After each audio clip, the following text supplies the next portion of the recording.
50 വയസ്സിന് ശേഷം നഷ്ടപ്പെട്ടു പോയ നിങ്ങളുടെ മുടി നമുക്ക് നല്ലതുപോലെ ഒന്ന് വളർത്തിയെടുത്താലോ? എന്താണ് ഇപ്പോഴത്തെ നിങ്ങളുടെ മുടിയുടെ കണ്ടീഷൻ? ചില ആളുകൾ പ്രത്യേകിച്ച് 50 വയസ്സിന് ശേഷം മുടിയുടെ കട്ടി വളരെയധികം കുറഞ്ഞു പോകാറുണ്ടല്ലേ.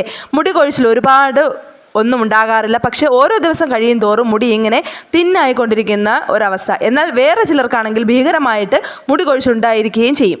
സ്കാൽപ്പൊക്കെ കാണുന്ന രീതിയിലായിരിക്കും മുടി കൊഴിച്ചിലുണ്ടായിട്ട് മുടി കൊഴിഞ്ഞു പോയിരിക്കുക. ചിലരിലാകട്ടെ മുടി പൊട്ടിപ്പോകുന്ന പ്രശ്നമാകും. ഈ മുകളിൽ പറഞ്ഞ പ്രശ്നങ്ങൾ എന്തു തന്നെ ആയാലും നമുക്ക് നഷ്ടപ്പെട്ടു പോയ മുടി സമൃദ്ധമായി വളർത്തിയെടുക്കാൻ വേണ്ടിയിട്ട് പറ്റും കേട്ടോ. ഈ 50 വയസ്സെന്നൊക്കെ പറയുന്നത് വെറും ഒരു സംഖ്യ അല്ല കേട്ടോ, ജീവിതത്തിൻ്റെ ഒരു സുവർണ്ണ കാലഘട്ടമാണല്ലേ ഇത്. ഈ ഒരു കാലയളവിൽ എത്രമാത്രം ജീവിതാനുഭവങ്ങളാണ് ഓരോരുത്തരും നേടിയെടുത്തിട്ടുള്ളതെന്ന് എല്ലാവർക്കും അറിയാനുള്ള കാര്യമാണ്. ദുഃഖവും ആയാലും സന്തോഷമായാലും അങ്ങനെ ഓരോന്നും മാറി മാറി വന്നിട്ടുണ്ടാകും അല്ലേ. അപ്പോൾ ആ പ്രായം നൽകിയ പക്വത എന്ന് പറയുന്നത് മറ്റൊന്നിനും പകരമാകില്ല അല്ലേ. ഈ ജീവിത കാലയളവിൽ എത്രയോ പ്രശ്നങ്ങളെ അതിജീവിച്ച് നിങ്ങൾക്ക് ഈ മുടിയുടെ പ്രശ്നത്തെ തീർച്ചയായിട്ടും അതിജീവിക്കാൻ വേണ്ടിയിട്ട് പറ്റും. അപ്പോൾ നമ്മുടെ ബാക്കി ഹെയർ റിലേറ്റഡ് ടിപ്സ് അറിയാൻ വേണ്ടിയിട്ട്